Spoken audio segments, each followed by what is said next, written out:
மகாநதி சீரியலோட இந்த வாரத்திற்கான ப்ரோமோ வெளியாகியிருக்கு. இந்த ப்ரோமோவுல நம்ம விஜய் வந்து காவேரி கிட்ட, மேனேஜர் கிட்ட வீட்ட பத்திலாம் விசாரிச்சிருக்கிற, ஃப்ளாட்ட பத்திலாம் விசாரிச்சிருக்கிற அப்படின்னு சொல்லி கேட்கும்பொழுது, ஆமா கான்ட்ராக்ட் முடிஞ்சதுக்கப்புறம் நாங்கலாம் ஃபேமிலியா போய் எங்க தங்குவோம்? நாங்க இங்க இருக்க முடியாதுல்ல அப்படின்னு காவேரி ரொம்பவுமே ஃபீலிங்கா சொல்லிக்கிட்டு இருக்கிறாங்க. நம்ம விஜய்க்கு வந்து பார்த்தீங்கன்னா, அதோட சீரியஸ்னஸ்ஸே புரியல. ஏன்னா விஜய்க்கு இன்னும் உண்மை தெரியாது இல்லையா?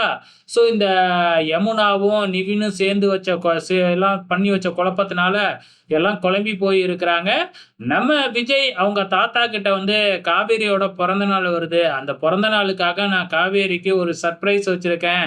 அப்படின்னு சொல்லி சொல்றாங்க. நம்ம தாத்தாவும் வந்து பார்த்தீங்கன்னா, "காவேரி தான் உன்னோட வாழ்க்கைக்கான அர்த்தம். அவள மட்டும் விட்டுறாத" அப்படின்னு அட்வைஸ் பண்ணிக்கிட்டு இருக்கிறாங்க.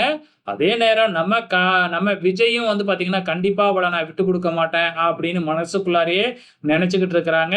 ஸோ எங்க போய் இதெல்லாம் முடிய போகுது அப்படிங்கிறது தான் தெரியல. பொறுத்திருந்து பார்க்கலாம்.